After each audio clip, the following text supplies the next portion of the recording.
Everything, Everywhere, All at Once was directed by the Daniels, Daniel Kwan and Daniel Scheinert, and is their next movie with A24 after Swiss Army Man a few years ago, a movie that I really, really love. And in this one, we follow an overworked, exhausted mother named Evelyn, played by Michelle Yeoh, who is trying to keep her professional life, her personal life together as much as she possibly can, but it doesn't seem to be working out at all, and everything is sort of coming apart at the seams. However, when there's a multiverse rift of sorts that happens because some enemy in multiple universes is trying to collapse everything and end it all, it turns out that she's the only one who could potentially stop that from happening, and so she has to step up to the challenge. Over the past year and a half or so, while talking to more people in the field, there have been certain comments and conversations that have come up in regards to the saturation of movies in theaters these days. How a lot of them are specifically movies that are big franchise movies, the tentpole blockbusters that cost about $200 million to make.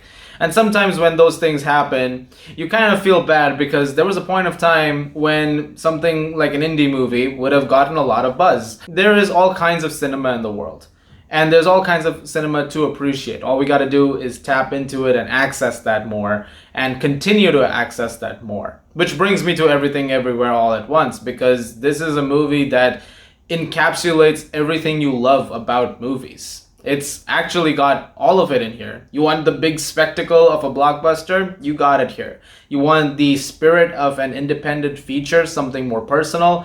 You got it over here. And in a lot of ways, all the comments that you may have heard over the last couple of months about how it's an ode to cinema, all of it feels right. All of it feels like it falls into exactly that perspective. I love movies. I've loved movies for years. I continue to love them. It's the reason I keep talking to you guys about movies, and it's the reason that this channel isn't going anywhere.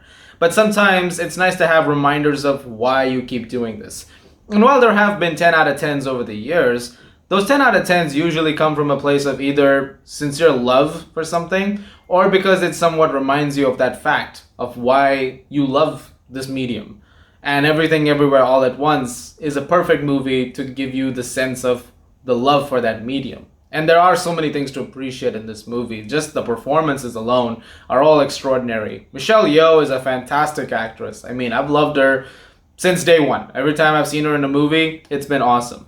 And this is maybe the best performance I've seen from her ever. She is magnificent in this, and it would be an absolute shame if the academies or any award body for that matter do not consider her for something. She is just remarkable. And it seems like this is the role that she's been wanting to play her entire life.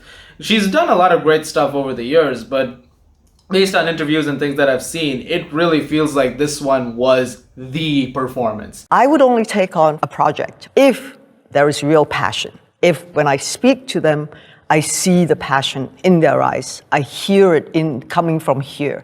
Because I'm not going to go and leave my family and people I love for 3-4 months at a time on lip service, on doing something that even you don't believe in. How are you going to convince me to be part of that? So when I met them, I didn't tell them.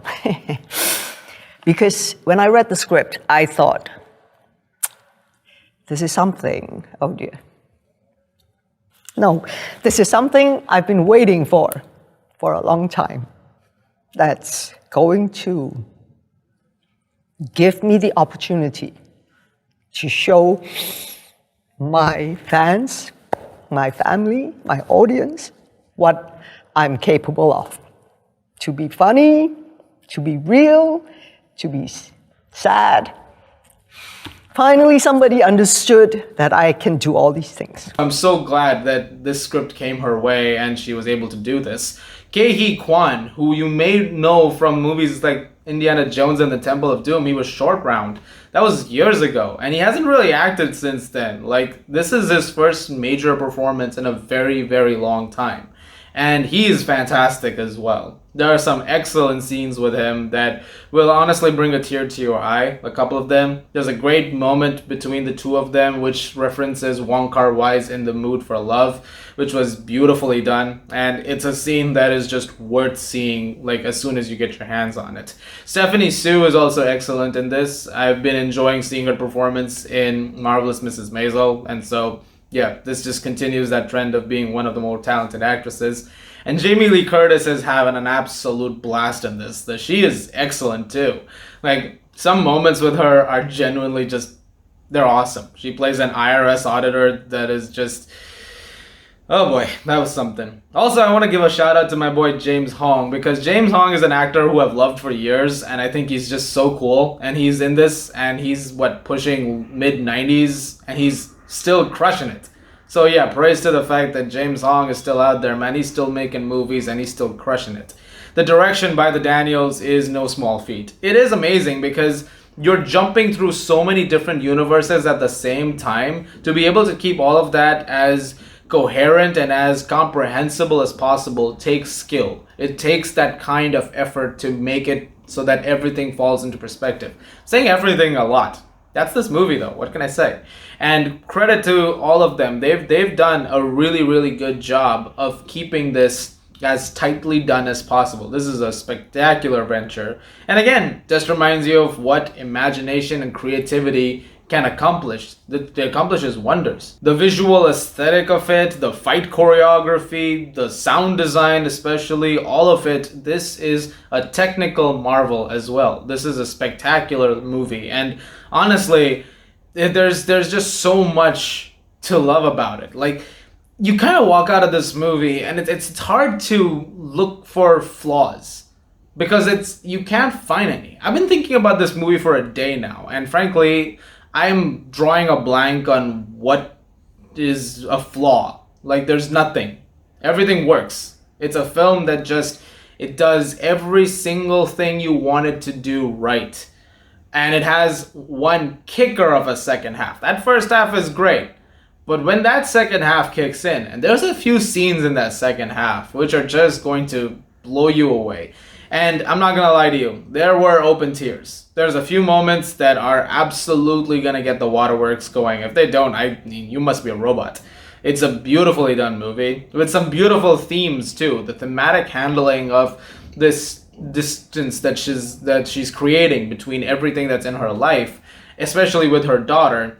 All of that stuff is wonderfully realized, and eventually the emotional catharsis that the movie is building to between all of these characters is really well earned. I mean, it doesn't go for the cheap emotions at all. It all feels like it's coming from a place that's so personal. And I have to give absolute credit to the fact that they managed to pull it off. It leads to a conclusion that's among my favorite finales in years. It's a spectacular, well-told story that deserves to be seen. And the hype is not miscalculated. This movie is as good as you're hearing, and as good as you're going to continue to hear.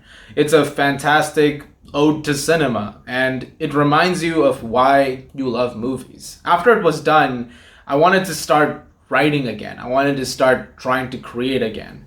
What better credit is there than a movie that can inspire you, or any medium that can make you want to do that can make you want to push yourself again in that sort of space?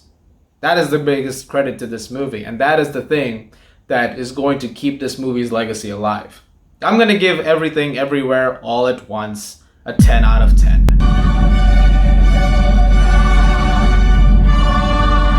I realize this review is super late. I don't know how many people are going to see it, but it made sense to finally talk about it, and I'm glad I finally did. Guys, thank you very much for watching. Look forward to more reviews very soon. As always, if you like this, please do subscribe, and I'll see you guys at the movies.